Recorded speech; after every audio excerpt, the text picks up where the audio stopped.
Night there was a massive thunderstorm, there was hail. It almost would have broken the whole concentration of everybody there. But let's just hope we don't have a thunderstorm like that. We are heading now, as you can see, the cars through that final turn, the right-hander of the Ford chicane. And the Bentley Arnage, a new model, will peel off. Very, very slow, going into this final run to the line. They time it exactly, so they start bang on. Normally, of course, it's 4 o'clock French time. Today it's 2 o'clock, and the lights are green, and it's go! We are underway. Just to think that Brundle was just getting in front there.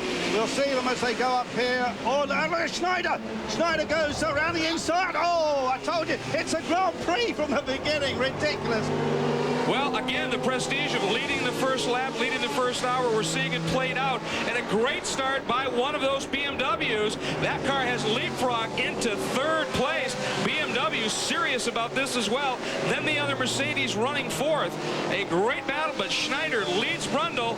Then the BMW, Mercedes, and the first of the GT1 Porsches. Yeah, I think it's Tom Christensen in that BMW. We'll get a better view of it in a moment. And now they set down the long Mulsanne straight. And still lots of wheel-to-wheel racing.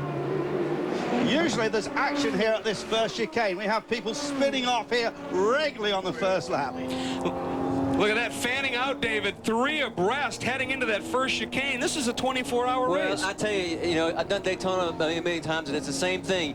That first lap there in Sebring and here is important for the first lap and the first hour. You want to show well because you know the world's watching. And we have seen the outright blinding speed of the Toyota, Sam, as he just drove by the Mercedes in between Tartarusha and that first chicane. Brundle leads. Well, Brundle, of course, is a former Grand Prix driver, and he is really, really good. He is fully aware of the PR implications, let's put it that way. But look at the order here. I mean, we've got the Toyota, we've got the Mercedes-Benz, we've got BMW, we've got Porsche. This is what we were talking about before the race began. A major battle among major manufacturers. One wonders about the concern for Toyota. It is such a new program. Are they going after the lead early? A little concern, perhaps, about making it to the finish. They want to get some prestige, some acknowledgement of being fast and at the front.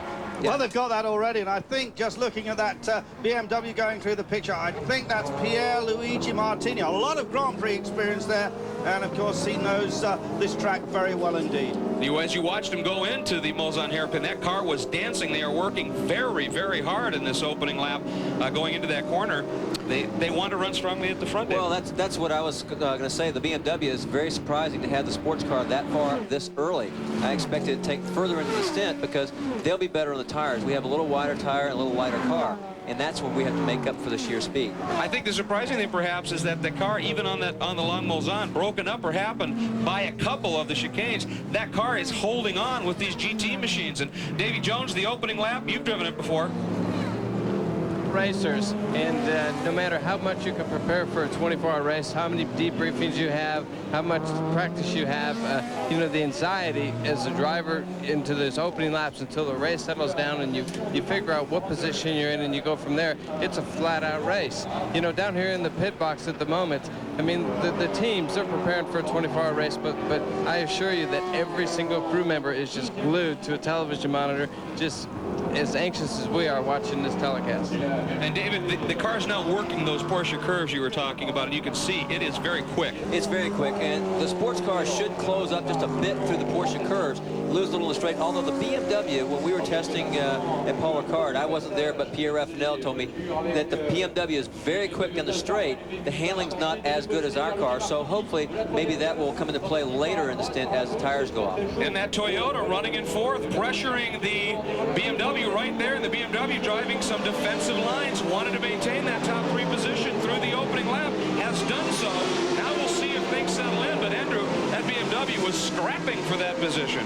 Yes, it certainly was. You see all the Toyotas well up, the 2 Porsches running well together, and then you see the first Nissan, that's down in about 9th place.